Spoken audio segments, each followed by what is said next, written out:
everyone, welcome to the Crafty Pixie channel where we do sewing projects and subscription boxes. I am B. Whether you are new or old to the channel, thank you so much for stopping by. It is great to have you. In today's video, it finally came! We have the Sewers Club box. I am so excited that it's here. This is for November. If you guys don't know already, it is $31.99 a month, and you can always add an add-on for an extra, I think, $8 or $9. This is a great beginner-friendly box when you're just looking for a little bit of inspiration once a month, and the directions are always great to use for future projects as well. It's not just a one-time thing, which is really, really nice. How are you guys doing? I hope that you are good in your own little part of the world. I see you and you guys are awesome. Thank you so much for everything. If you haven't already, please hit the subscribe button down below and the notification bell so you know when I upload every week. Leave a comment in the comment section, especially if you are a new subscriber. I would love to hear from you, and give the video a thumbs up. The thumbs up help me know that you are enjoying the video, and it also helps YouTube know that you are enjoying the video, so I'm able to continue to make these videos for you. All right, without any further ado, let's get into the box, okay? I haven't opened it. It is a little firm, like not as symmetrical, so I feel like there's lots of stuff in here, so maybe this is another two project box again. So let's see, break it open and take a look. I apologize again in advance because I'm probably not going to look at the camera very much. Okay, let's see what we got. We have the double foldable oven mitt. Okay. Let's see. Actually, I only see one set of directions, so I think this is just a one project. Let me take a look.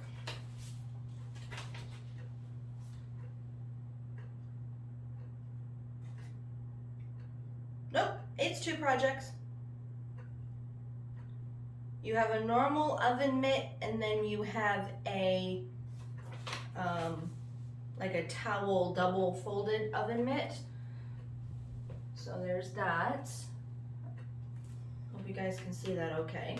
All right, let's see what else we got. Jeez, we got lots of stuff. Okay.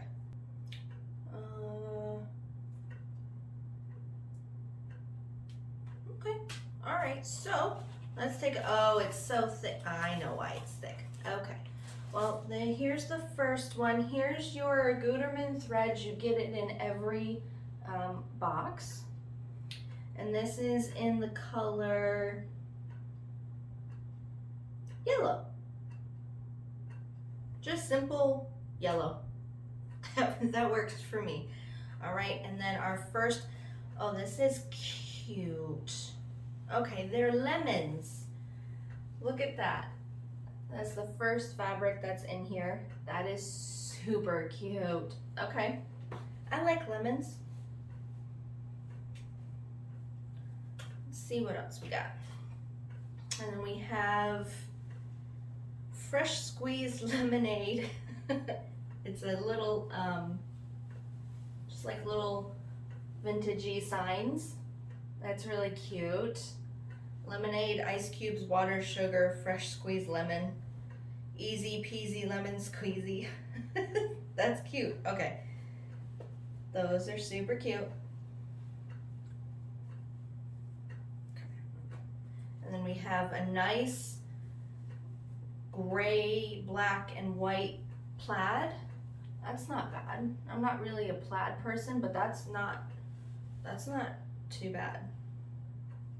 My colors. All right, and then we have, let me get the insole fleece. So this is the insulated fleece when you are making like the pot holders and the like casserole caddies or lunch boxes or anything like that. So we've got that. So it's got the silver and then just like the fleece on the other side. And then we have batting. Just batting, it's not fusible or anything like that. So we're gonna be doing some quilty sewing type stuff. So it's just normal batting and it's really soft. This is really, really soft. Okay. All right, and our box is empty. There's nothing else in there. So the big chunk was this insul fleece, which is fine. I have some. I made a casserole caddy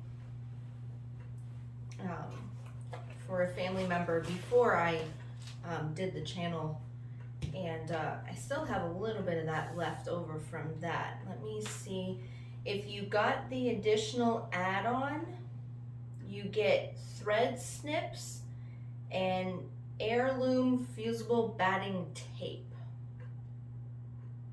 Okay. Look at that. And then if you got this box, there is a code on your card for the month. So please, make sure you look at that and take advantage of that if you want to. So we have a little template here for the oven mitt. Okay, due to the thickness of the layers, a walking foot is recommended to be used when sewing this project. You don't have to use it, but if you have one, go ahead and use that. But apparently, let me see.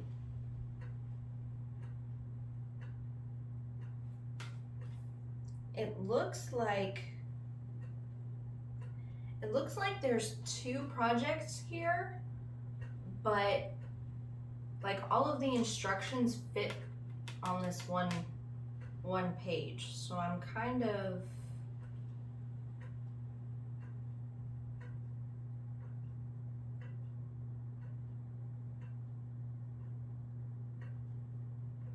I don't know, we'll figure it out. All right, definitely looks like there's just enough fabric for the double foldable oven mitt. So we'll see.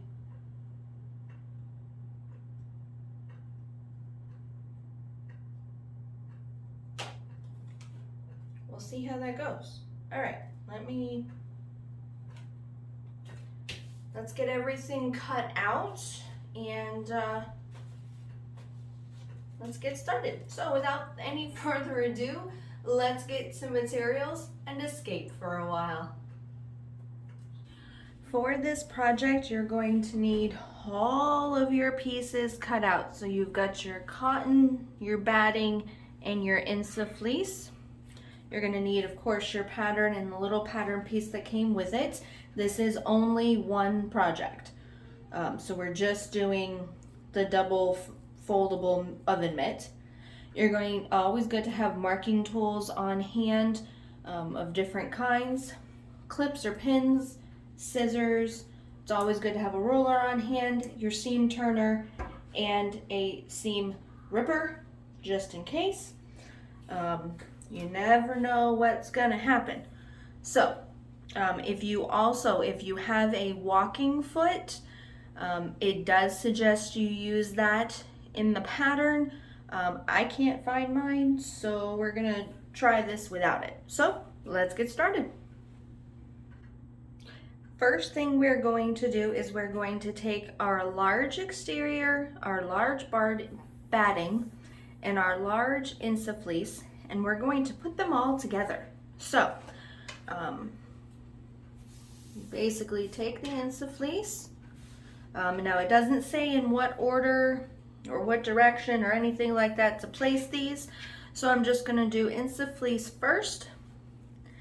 Then I'm going to put the batting right on top. Now these are cut bigger than what they're going to be in the end. The pattern actually has you cut a few pieces down when you're done. So just bear that in mind. If there's a little bit of shifting, it's okay.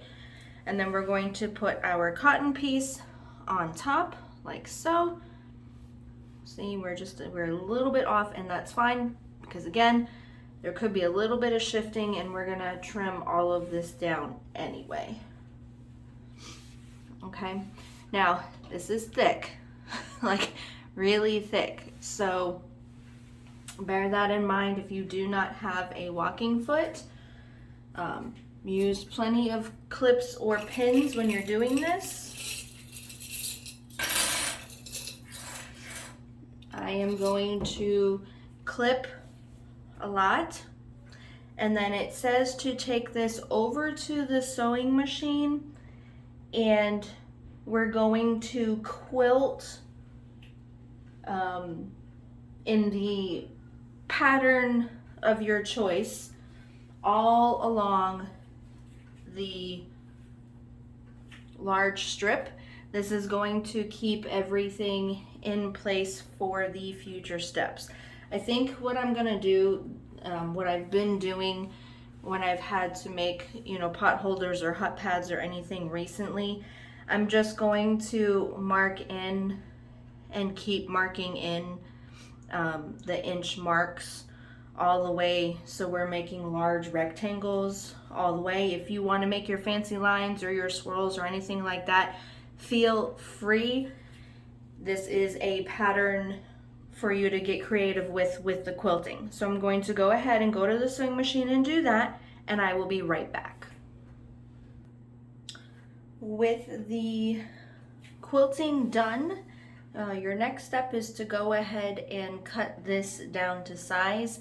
The easiest way that I found to do it was I took the lining piece, I laid it right on top, and I just cut around.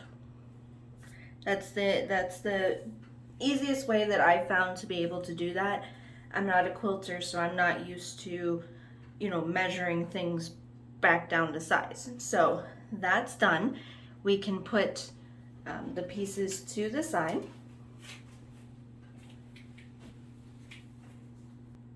Now you're going to grab your pocket pieces and the batting and insul fleece pieces as well, and you are going to fold each of these two pieces in half, shorter sides together, wrong sides together, like so. Give it a finger press down.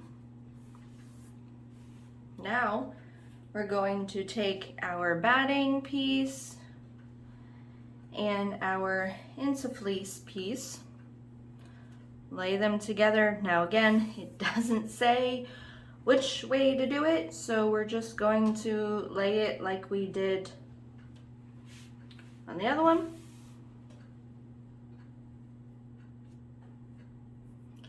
Place these inside, cover it like so.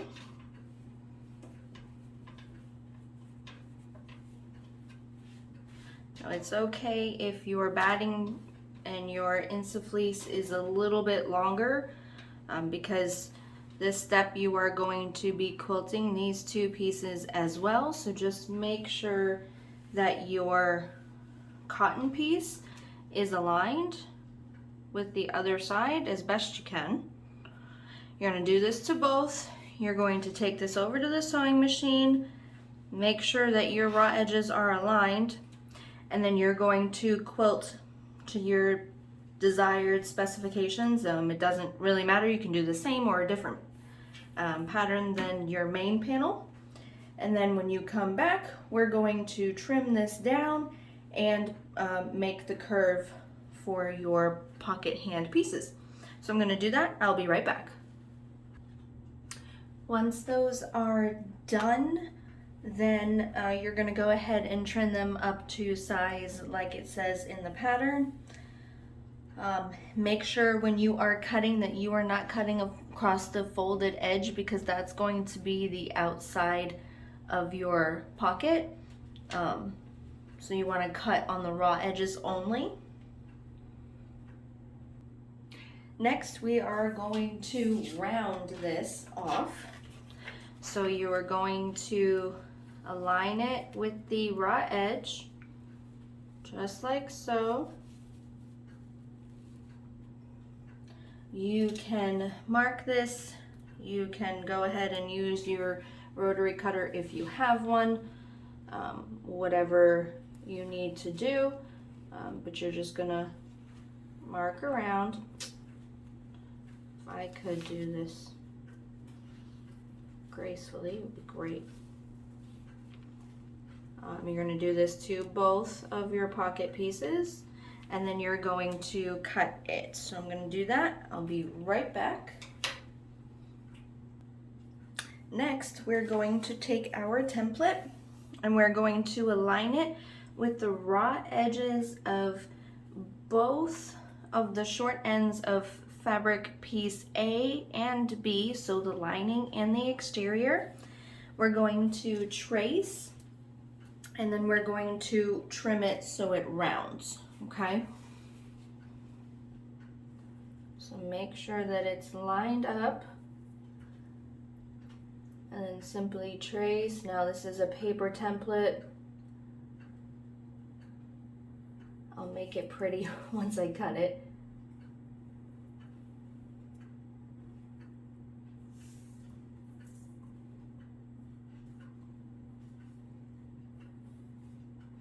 We're going to do this to both sides of both the lining and the exterior piece. So once we've done that, we're just going to go ahead and cut it.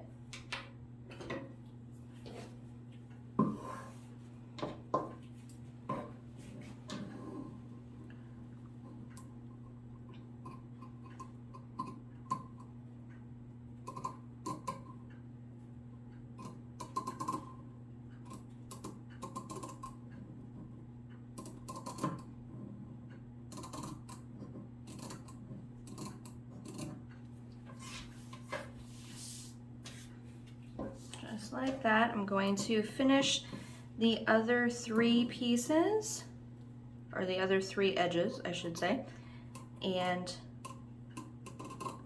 I will be right back.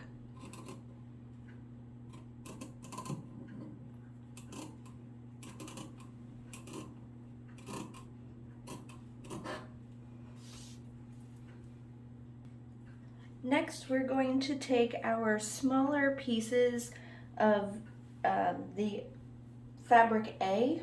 I went ahead and just did it with fabric C, just so that I could have a little bit more of this fabric in the project. But basically, you're going to fold it in half. Let me just open it for you.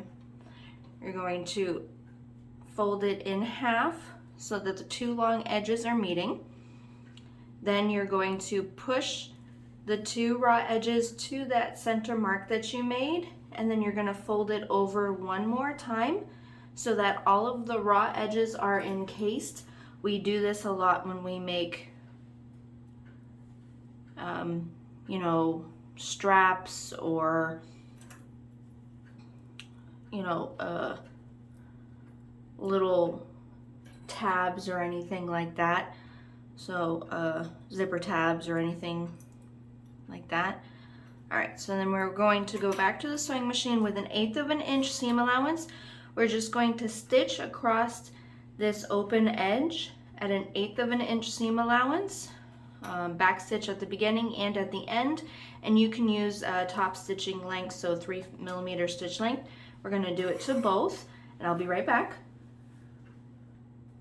With the loop tabs done, we're going to set those to the side.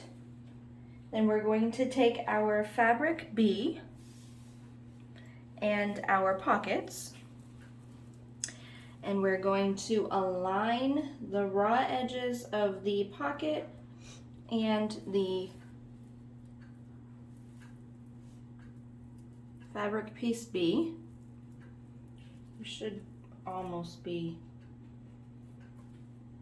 completely lined up there. We're going to line them both up.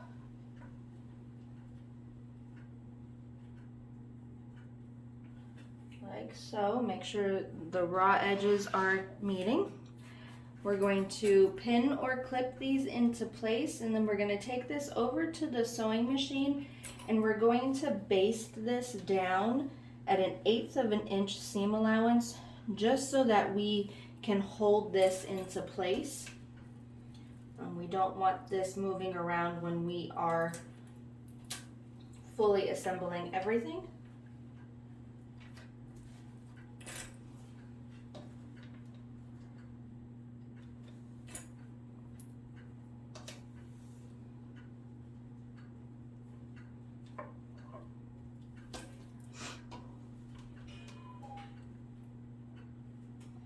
So, all right, I'm going to go ahead and do that, and I will be right back. With that basted in place, now we are going to measure out 1 inch from the edge, or the folded edge of the pocket pieces, and we're going to fold our loops that we made in half, like so. And we are going to pin or clip them right at that 1 inch mark, like so. Align the raw edges together, clip into place. You're going to do the same thing to the other side.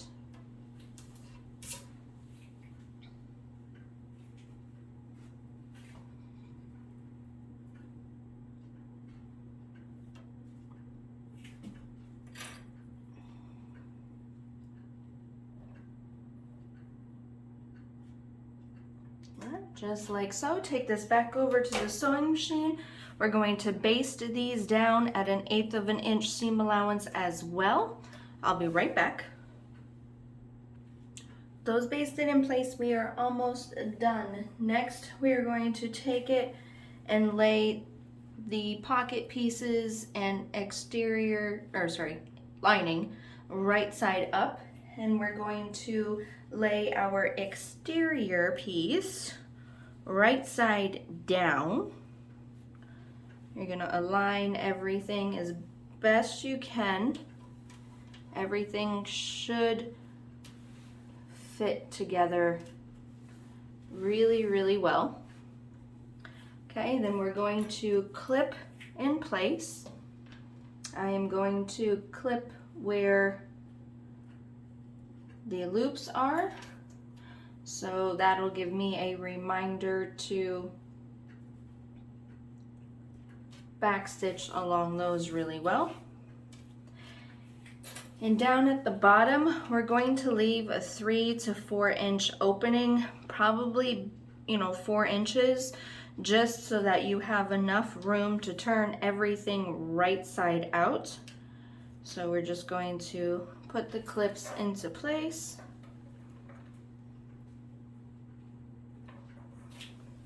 And then finish clipping around the edges. This is extremely bulky over here where your pockets are for your hands. So be very careful when you are sewing this. Take your time, it is not a race.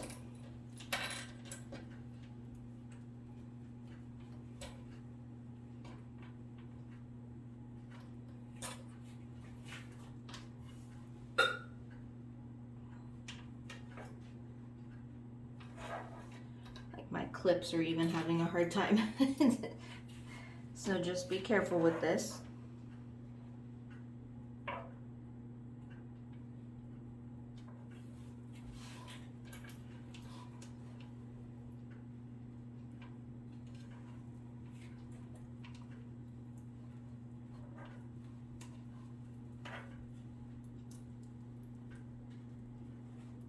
Okay, and then with a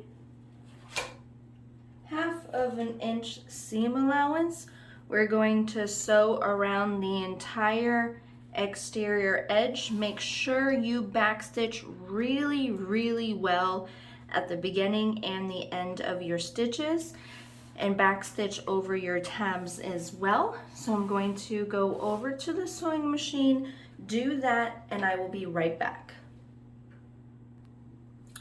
All right, I trimmed the edges right around the curve, like right where all of the bulk is. I trimmed all of that down to about 1/4 of an inch, and then I just folded over the seam. Now to close it, you can either top stitch 1/8 of an inch seam allowance right across these two areas right here, or you can hand stitch this closed, whichever you choose. I'm gonna go ahead and go to the sewing machine, top stitch both of these, and I will be right back. All right, with the final press, you are done. Voila. I hope you enjoyed this box, and I hope you enjoyed the tutorial. Please leave a comment in the comment section and give the video a thumbs up. Until next time, see ya.